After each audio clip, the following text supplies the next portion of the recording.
ಅನ್ನೋದನ್ನ ಫಸ್ಟ್ ನಾವು ತಿಳ್ಕೊಂಡು ಆನಂತರ ಚರಾಕ್ಷರ ಸ್ಥಿರಾಂಕ ಅವುಗಳ ಬಗ್ಗೆ ತಿಳ್ಕೊಂಡು ನೆಕ್ಸ್ಟ್ ಪಾಠಕ್ಕೆ ಹೋಗೋಣ. ಮೊದಲನೇದಾಗಿ ಮತ್ತೆ ಕೆಲವು ಉದಾಹರಣೆಗಳನ್ನ ನೋಡಿ. 2x² ನಂತರ 3x³ ಪ್ಲಸ್ 4 5x². ನೀವು ಯಾವ ಉದಾಹರಣೆ ಹೇಳ್ತೀರಾ? ಎಷ್ಟು ಅನುಷ್ಠಾನ ಉದಾಹರಣೆ ಬಹುಪದೋಕ್ತಿಗೆ? 6x². Okay, 6x². ನೀವು ಒಂದು ಸಂಖ್ಯೆ ಕೊಡಿಸೋಣ. 6x² ಪ್ಲಸ್ 2 ಆಯ್ತಾ? ಘಾತ 3 ಇರುವಂತ ಒಂದು ಬಹುಪದೋಕ್ತಿಗೆ ಉದಾಹರಣೆ ಕೊಡಿ. ಯಾರು ನೋಡೋಣ? ಘಾತ 3 ಇರುವಂತದ್ದು ಎಷ್ಟು? 4x³ ಓಕೆ, ಸಿದ್ಧ. ಮತ್ತೆ ಕೆಲವು ಬಹುಪದೋಕ್ತಿಗಳನ್ನ ನಾನು ಬೋರ್ಡ್ ಮೇಲೆ ಬರೆದಿದ್ದೀನಿ. ಇದರಲ್ಲಿ ನಾವು ಚರಾಕ್ಷರ ಯಾವುದು ನಂತರ ಸ್ಥಿರಾಂಕ ಯಾವುದು ಅನ್ನೋದನ್ನ ಫಸ್ಟ್ ತಿಳ್ಕೊಳ್ಳೋಣ.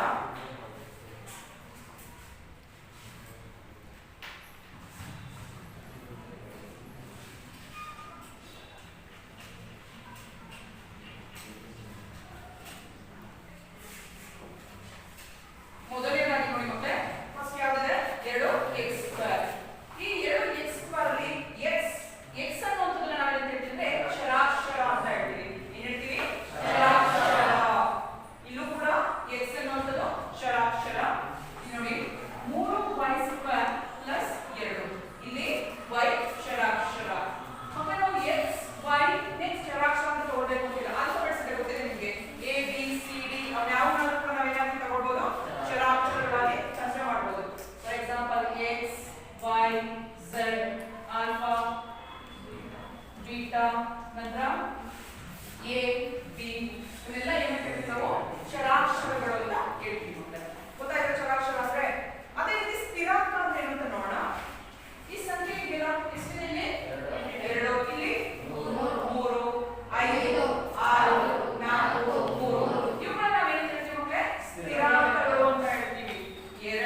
y square plus 6y plus 2 ಚರಾಕ್ಷರ ಒಂದೇ ಇರಬೇಕು ಆಯ್ತಾ ಸಿಗೋದು. ನೆಕ್ಸ್ಟ್ ನೋಡಿ 6a cube plus a square plus a plus 1 ನಂತರ ಈ 3x ಘಾತ 4 ಪ್ಲಸ್ 1 ನೆಕ್ಸ್ಟ್ 2x ಘಾತ 5 ಪ್ಲಸ್ x ಘಾತ 3 x ಘಾತ 7. ಓಕೆ ಇಲ್ಲಿ ನೋಡಿ 4 ಉದಾಹರಣೆಗಳು ಬರ್ತಿದ್ದೀವಿ ಬಹುಪದೋಕ್ತಿ ಆಗಿರುವಂಥದ್ದು. ಒಂದು x square plus 3x plus 1 ನಂತರ y square plus 6y plus 2 6a cube plus a square plus a plus 1 3x ಘಾತ 4 ಪ್ಲಸ್ 1 2x ಘಾತ 5 x ಕ್ಯೂಬ್ ಪ್ಲಸ್ x ಘಾತ 7 ನಂತರ x ಪ್ಲಸ್ 1. ಇಲ್ಲಿ ಕೆಲವು ಬಹುಪದೋಕ್ತಿಗಳನ್ನ ಬರ್ತಿದ್ದೀವಿ. ಈ ಬಹುಪದೋಕ್ತಿಗಳನ್ನ ನೋಡಿಕೊಂಡು ಅದರ ಹೈಯೆಸ್ಟ್ ಡಿಗ್ರಿ ಮಹತ್ತಮ ಘಾತನ ಯಾವ ರೀತಿ ಬರೆಯೋದು, ಯಾವ ರೀತಿ ಕೊಟ್ಟಿರುವಂತಹ ಬಹುಪದೋಕ್ತಿಯ ಮಹತ್ತಮ ಘಾತನ ಗುರುತಿಸೋದು ಅನ್ನೋದನ್ನ ತಿಳ್ಕೊಳ್ಳೋಣ. ಮೊದಲನೇ ಉದಾಹರಣೆ ನೋಡಿದ್ರೆ ಏನಿದೆ x square plus 3x plus 1 ಅಲ್ವಾ. ಇದರಲ್ಲಿ ಹೈಯೆಸ್ಟ್ ಡಿಗ್ರಿ ಎಷ್ಟಿದೆ ಘಾತಾಂಕ ನಿಮಗೆ ಎಸ್ ಹೈಯೆಸ್ಟ್ ಡಿಗ್ರಿ ಯಾವುದು ಇದರಲ್ಲಿ ಮಹತ್ತಮ ಘಾತ ಇದರ x ನ ಘಾತ 1 ಇದೆ, ಇಲ್ಲಿ 2 ಇದೆ. ಹೈಯೆಸ್ಟ್ ಡಿಗ್ರಿ ಯಾವುದು ಮಕ್ಕಳೇ 2. ಸೊ ಹೈಯೆಸ್ಟ್ ಡಿಗ್ರಿ ಎಷ್ಟು 2. ಸೊ ಈ ಬಹುಪದೋಕ್ತಿಯ ಹೈಯೆಸ್ಟ್ ಡಿಗ್ರಿ ಎಷ್ಟಿದೆ 2. ಅದೇ ರೀತಿ ಎರಡನೇ ಸಮೀಕರಣ ನೋಡ್ಕೊಳ್ಳಿ y square plus 6y plus 2. ಈ ಸಮೀಕರಣ ಹೈಯೆಸ್ಟ್ ಘಾತ ಎಷ್ಟು 2. ಈ ಸಮೀಕರಣದ ಘಾತಾಂಕ ಎಷ್ಟಾಗುತ್ತೆ ಮಕ್ಕಳೇ 2. ಮೂರನೇ ಸಮೀಕರಣ 6a cube plus a square plus a plus 1. ಇಲ್ಲಿ ಹೈಯೆಸ್ಟ್ ಡಿಗ್ರಿ ಯಾವುದು ಎಷ್ಟು 3. ಸಮ 3x ಘಾತ 4 ಪ್ಲಸ್ 1 ಇದೆ. ಇಲ್ಲಿ ಹೈಯೆಸ್ಟ್ ಡಿಗ್ರಿ ಎಷ್ಟಪ್ಪ 4. Very good. ಎಷ್ಟಾಗುತ್ತೆ ಹೈಯೆಸ್ಟ್ ಡಿಗ್ರಿ 4. ಇದೆ ನೋಡಿ x ಸಮೀಕರಣ ಮಕ್ಕಳೇ ಟೇಬಲ್ ನೋಡಿ x ಘಾತ 5 ಇದೆ, x ಘಾತ 3 ಇದೆ, x ಘಾತ 7. ಬರತ್ ಹೈಯೆಸ್ಟ್ ಡಿಗ್ರಿ ಎಷ್ಟು ಇಲ್ಲಿ 7. ಸೊ ಕೊಟ್ಟಿರುವಂತ ಸಮೀಕರಣ ಹೈಯೆಸ್ಟ್ ಡಿಗ್ರಿ ಎಷ್ಟು 7.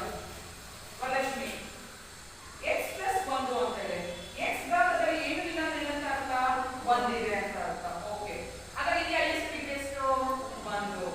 ಸೊ ಮಕ್ಕಳೇ ಘಾತಾಂಕದಲ್ಲಿ ಏನು ಇಲ್ಲ ಅಂತ ಅರ್ಥ 1 ಇದೆ ಅಂತ ಅರ್ಥ. ಸೊ x ಪ್ಲಸ್ 1 ಅಂತ ಬಂದಾಗ ಅಲ್ಲಿ ಹೈಯೆಸ್ಟ್ ಡಿಗ್ರಿ ಏನಾಗುತ್ತೆ 1 ಆಗುತ್ತೆ. ಅರ್ಥ ಆಯ್ತಾ ಯಾವ ರೀತಿ ಕೊಟ್ಟಿರುವಂತ ಬಹುಪದೋಕ್ತಿಯ ಹೈಯೆಸ್ಟ್ ಡಿಗ್ರಿ ಬರೆಯುವಂತ ಏನಾದ್ರು ಇದೆಯಾ ಇಲ್ಲ. ಓಕೆ ಮಕ್ಕಳೇ ಇದುವರೆಗೂ ನಾವು ಏನ್ ತಿಳ್ಕೊಂಡ್ವಿ ಅಂತಂದ್ರೆ ಯಾವ ರೀತಿಯಾಗಿ ಮಹತ್ತಮ ಡಿಗ್ರಿನ ನಾವು ಗುರುತಿಸೋದು ಅನ್ನೋದನ್ನ ತಿಳ್ಕೊಂಡಿದ್ದೀವಿ. ಈಗ ನಾವು ಈ ಬಹುಪದೋಕ್ತಿಗಳನ್ನ 3 ವಿಭಾಗಗಳಾಗಿ ವಿಂಗಡಿಸಲಾಗಿದೆ. ರೇಖಾತ್ಮಕ ಬಹುಪದೋಕ್ತಿ, ವರ್ಗ ಬಹುಪದೋಕ್ತಿ ಮತ್ತು ಘನ ಬಹುಪದೋಕ್ತಿ. ಅದ್ರ ಬಗ್ಗೆ ಒಂದೊಂದೇ ತಿಳ್ಕೊಳ್ತಾ ಹೋಗೋಣ ಅಂದ್ರೆ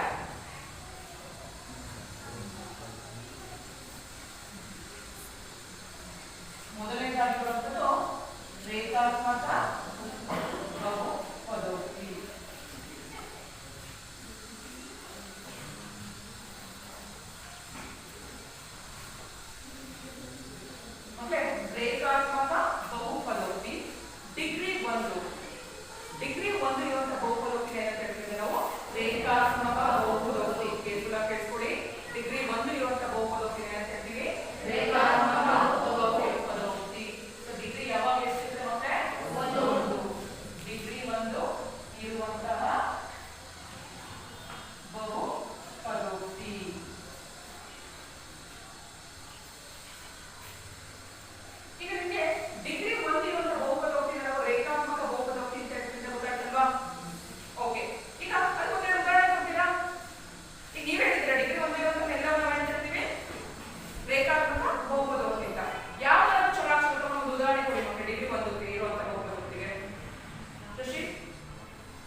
equal to 0. ಗೊತ್ತಾಯ್ತಾ? ರೇಖಾತ್ಮಕ ಬಹುಪದೋಕ್ತಿಯ ಸಾಮಾನ್ಯ ರೂಪ ax plus b. ಇಲ್ಲಿ a ಬೆಲೆ ಯಾವುದೇ ಕಾರಣಕ್ಕೂ 0 ಇರಬಾರದು. ಗೊತ್ತಾಯ್ತಾ? ಇದನ್ನೇ ನಾವು ನಕ್ಷೆಯಲ್ಲಿ ಪ್ರತಿನಿಧಿಸಿದಾಗ ಮಕ್ಕಳನ್ನ ಯಾವ ರೀತಿ ಬರ್ತೀವಿ ಅಂದ್ರೆ y is equal to ax plus b ಅಂತ ಬರ್ತೀವಿ. ಏನಂತ ಬರ್ತೀವಿ? y is equal to ax plus b. ಯಾವಾಗ ನಕ್ಷೆಯಲ್ಲಿ ಪ್ರತಿನಿಧಿಸಿದಾಗ. ರೇಖಾತ್ಮಕ ಬಹುಪದೋಕ್ತಿಯನ್ನು ನಾವು ನಕ್ಷೆಯಲ್ಲಿ ಪ್ರತಿನಿಧಿಸಿದಾಗ ನಿಮಗೆ ಸರಳ ರೇಖೆ ಸಿಗುತ್ತೆ. ಏನು ಸಿಗುತ್ತೆ? ಸರಳ ರೇಖೆ. ಸರಳ ರೇಖೆ ಇರುತ್ತೆ ಅಲ್ವಾ? ಏನು? Straight line. ಅರ್ಥ ಆಯ್ತಾ? ನಕ್ಷೆಯಲ್ಲಿ ನೀವು ಯಾವಾಗ ರೇಖಾತ್ಮಕ ಬಹುಪದೋಕ್ತಿಯನ್ನು ಪ್ರತಿನಿಧಿಸ್ತೀರಾ ನಿಮಗೆ ಸಿಗುವಂತದ್ದು ಯಾವುದು? ಸರಳ ರೇಖೆ ಮಕ್ಕಳೇ.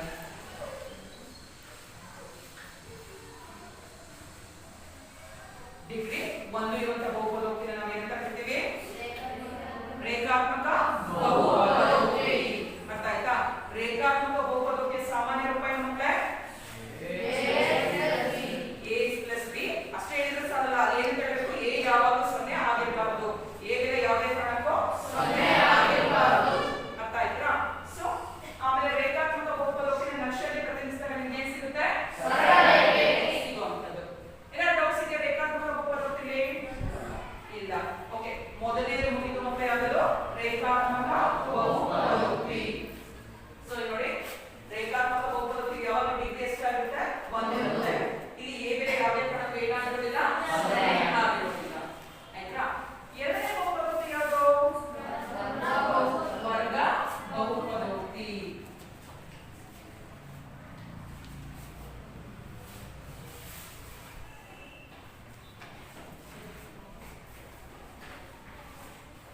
ಓಕೆ, ರೇಖಾತ್ಮಕ ಬಹುಪದೋಕ್ತಿಗೆ ಡಿಗ್ರಿ ಎಷ್ಟಿರುತ್ತೆ? 1 ಇರುತ್ತೆ. ಅದೇ ರೀತಿ ಡಿಗ್ರಿ 2 ಇರುವಂತ ಯಾವುದೇ ಬಹುಪದೋಕ್ತಿನ ನಾವೇನು ಹೇಳ್ತೀವಿ? ವರ್ಗ ಬಹುಪದೋಕ್ತಿ. ಡಿಗ್ರಿ 2 ಇರುವಂತ ಬಹುಪದೋಕ್ತಿನ ವರ್ಗ ಬಹುಪದೋಕ್ತಿ ಅಂತ ಹೇಳ್ತೀವಿ ಮಕ್ಕಳೇ.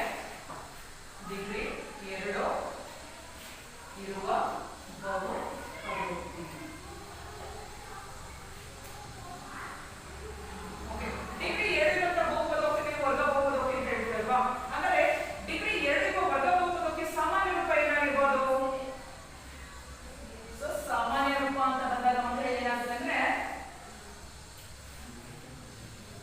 ax square plus bx plus c. ಇದು ಕೂಡ a ಬೆಲೆ ಏನಾಗಬಾರ್ದು? ಯಾವುದೇ ಕಾರಣಕ್ಕೂ 0 ಆಗಿರಬಾರದು. ಸೊ ಡಿಗ್ರಿ 2 ಇರುವಂತ ಬಹುಪದೋಕ್ತಿ ನಾವು ವರ್ಗ ಬಹುಪದೋಕ್ತಿ ಅಂತ ಹೇಳ್ತೀವಿ. ಇಲ್ಲಿ a ಬೆಲೆ ಯಾವುದೇ ಕಾರಣಕ್ಕೂ 0 ಆಗಿರಬಾರದು. ಅಂದ್ರೆ ax plus b ax square plus bx plus c. ಇದು ವರ್ಗ ಬಹುಪದೋಕ್ತಿಯ ಸಾಮಾನ್ಯ ರೂಪ. ಇಲ್ಲಿ a ಬೆಲೆ ಯಾವುದೇ ಕಾರಣಕ್ಕೂ ಏನಾಗಿರಬಾರದು? 0 ಆಗಿರಬಾರದು. ನಂತರ ಮಕ್ಕಳೇ ಉದಾಹರಣೆ ಹೇಳ್ತೀನಿ ಅನ್ನೋದಾದ್ರು ಘಾತ 2 ಇರುವಂತ ಒಂದು ಉದಾಹರಣೆ ಗೊತ್ತಾಗಿದೆ ನಿಮಗೆ? ವರ್ಗ ಬಹುಪದೋಕ್ತಿ ಅಂದ್ರೆ ಉದಾಹರಣೆ ಹೇಳಿ ಯಾವ್ದಾದ್ರು? y square plus y plus 3. ನೋಡಿ, ಇದರ ಘಾತ ಎಷ್ಟಿದೆ ಮಕ್ಕಳೇ? 2. So y square plus y plus 3. ಆಯ್ತಾ? ಇನ್ನೊಂದು ಉದಾಹರಣೆ ಯಾವ್ದು Manoj?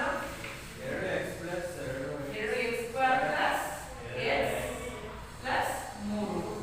2x square plus x plus 3. ಇದು ಯಾವುದಕ್ಕೆ ಉದಾಹರಣೆ ಆಗುತ್ತೆ ಮಕ್ಕಳೇ? ವರ್ಗ ಬಹುಪದೋಕ್ತಿಗೆ ಉದಾಹರಣೆ ಆಗುತ್ತೆ ಅಲ್ವಾ? ಸೊ ಇದನ್ನ ನಕ್ಷೆಯಲ್ಲಿ ಪ್ರತಿನಿಧಿಸಿದಾಗ ನಿಮ್ಗೆ ಯಾವ ರೀತಿ ಬರುತ್ತೆ ಅಂದ್ರೆ y is equal to ax square plus bx plus c. a should not be equal to 0. a ಬೆಲೆ ಯಾವುದೇ ಕಾರಣಕ್ಕೂ ಏನಾಗಿರಬಾರ್ದು?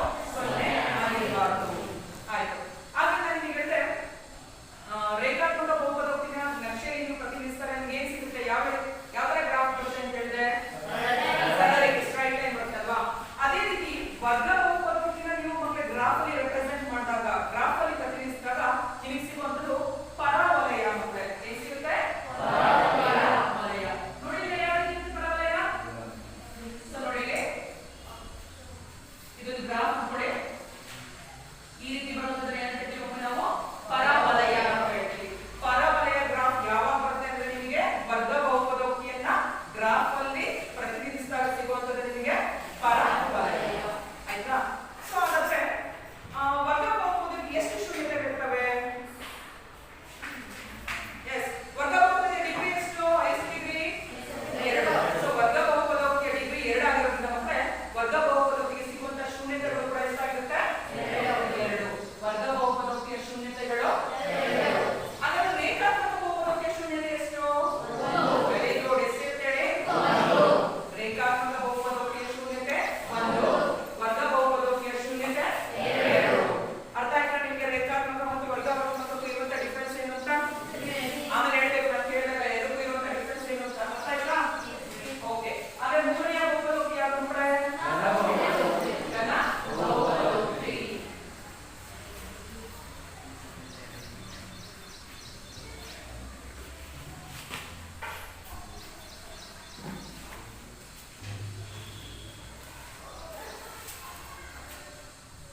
ಇಲ್ಲ. ಸೊ ಈ ರೇಖಾತ್ಮಕ ಬಹುಪದೋಕ್ತಿ, ಘನ ಬಹುಪದೋಕ್ತಿ ಮತ್ತು ವರ್ಗ ಬಹುಪದೋಕ್ತಿ ಆದಾಗ ನಿಮಗೆ ನೆಕ್ಸ್ಟ್ ಸಿಗುವಂತದ್ದು ಮತ್ತೆ ಏನು ಅಂತಂದ್ರೆ ಬಹುಪದೋಕ್ತಿಗಳ ಶೂನ್ಯತೆಗಳು ಮತ್ತು ಅವುಗಳ ನಡುವಿನ ಸಂಬಂಧ. ಏನು ಬಹುಪದೋಕ್ತಿಗಳ ಶೂನ್ಯತೆಗಳು ಮತ್ತು ಅವುಗಳ ನಡುವಿನ ಸಂಬಂಧ ಅನ್ನುವಂಥದ್ದನ್ನ ನೋಡೋಣ. ಅದಕ್ಕಿಂತ ಮುಂಚೆ ನನಗೆ ರೇಖಾತ್ಮಕ ಬಹುಪದೋಕ್ತಿಗೆ ಯಾವ ರೀತಿಯ ಗ್ರಾಫ್ ಬರುತ್ತೆ ಅಂದ್ರೆ ಸರಳ ರೇಖೆ, ವರ್ಗ ಬಹುಪದೋಕ್ತಿಗೆ ಅಲ್ವಾ? ಓಕೆ, ಈಗ ನಾವು ಅವುಗಳ ನಡುವಿನ ಸಂಬಂಧದ ಬಗ್ಗೆ ನೋಡ್ತಾ ಹೋಗೋಣ.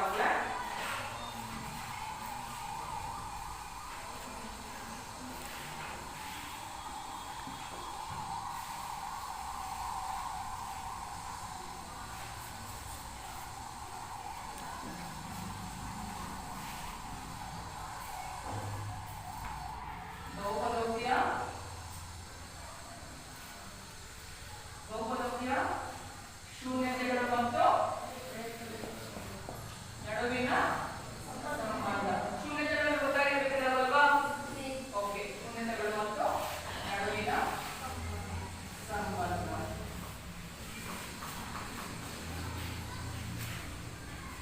ಓಕೆ, ಈಗ ಫಸ್ಟ್ ನಾವು ಶೂನ್ಯತೆಗಳು ಅಂತ ಬಂದಾಗ ಶೂನ್ಯತೆಗಳ ಮೊತ್ತ ಅನ್ನೋದು ಬರುತ್ತೆ, ಶೂನ್ಯತೆಗಳ ಗುಣಲಬ್ಧ ಅನ್ನೋದು ಬರುತ್ತೆ. ಮೊದಲನೇದಾಗಿ ಶೂನ್ಯತೆಗಳ ಮೊತ್ತ ಕಂಡುಹಿಡಿಯಕ್ಕೆ ಏನು ಸೂತ್ರ ಮತ್ತು ಶೂನ್ಯತೆಗಳ ಗುಣಲಬ್ಧ ಕಂಡುಹಿಡಿಯಕ್ಕೆ ಏನು ಸೂತ್ರ ಅನ್ನೋದನ್ನ ಫಸ್ಟ್ ನೋಡೋಣ.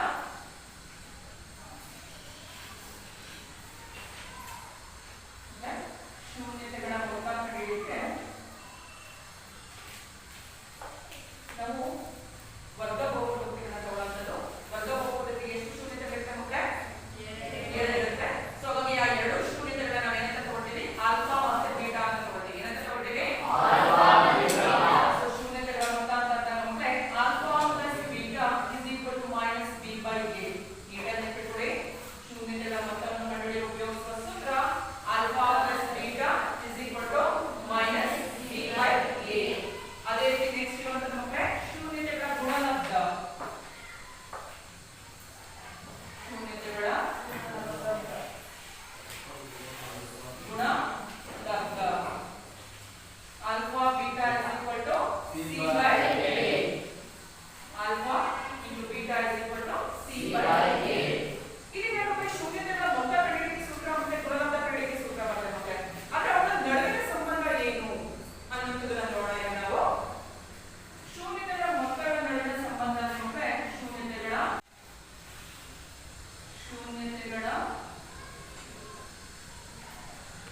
ಮೊತ್ತ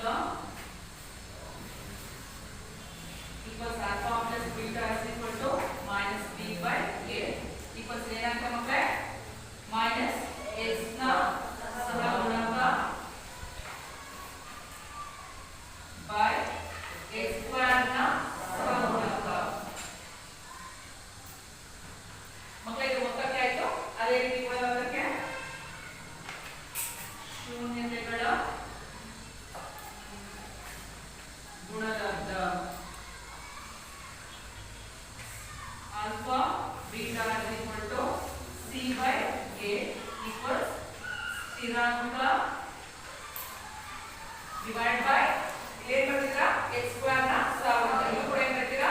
x square ನ ಸಹಗುಣಕ.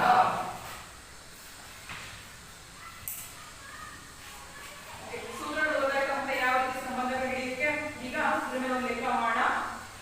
x square minus 2x minus 8 ಎಷ್ಟು ಕೊಡ್ತೀವಿ? ಒಂದು ವರ್ಗ ಬಹುಪದೋಕ್ತಿಗಳನ್ನ ತಗೊಳ್ತೀವಿ. x square minus 2x ನಂತರ minus 8 ಬರುತ್ತೆ.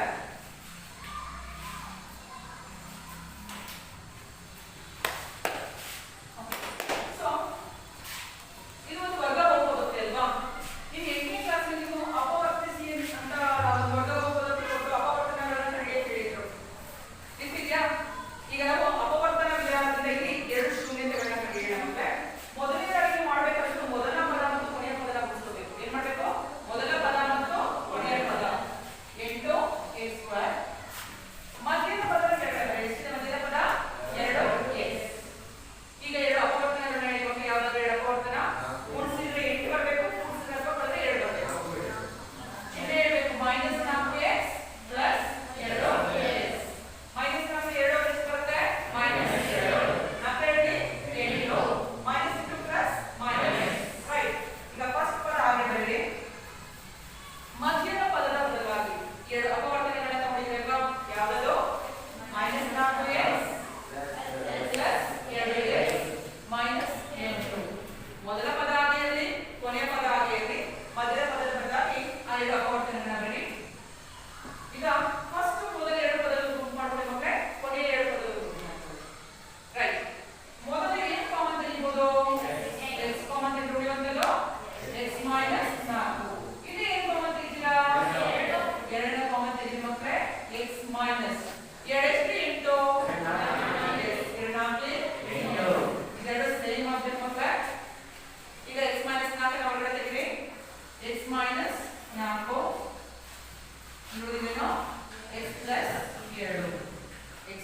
ಇವತ್ತಿನ ಕ್ಲಾಸ್ಗೆ ನಾವು ಬಹುಪದೋಕ್ತಿಗಳ ಬಗ್ಗೆ ತಿಳ್ಕೊಬೇಕು.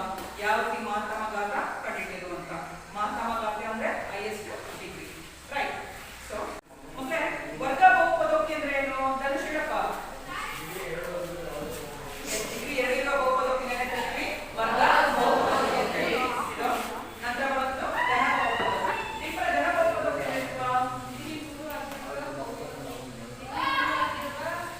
ಬಹುಪದೋಕ್ತಿ ಏನೇ ಕರಿತೀವಿ ನಾವು? ಧನ ಬಹುಪದೋಕ್ತಿ ಅಂತ ಹೇಳ್ತೀವಿ. ಮತ್ತೆ ಅದೇ ರೀತಿ ನಾವು ಇವತ್ತಿನ ತರಗತಿಯಲ್ಲಿ ಶೂನ್ಯತೆಗಳ ಮೊತ್ತ ಮತ್ತು ಶೂನ್ಯತೆಗಳ ಗುಣಲಬ್ಧನ ಯಾವ ರೀತಿ ಕಂಡುಹಿಡಿಯೋದು ತಿಳ್ಕೊಂಡಿದ್ದೀವಲ್ವಾ? ಓಕೆ, 3 ಲೆಕ್ಕ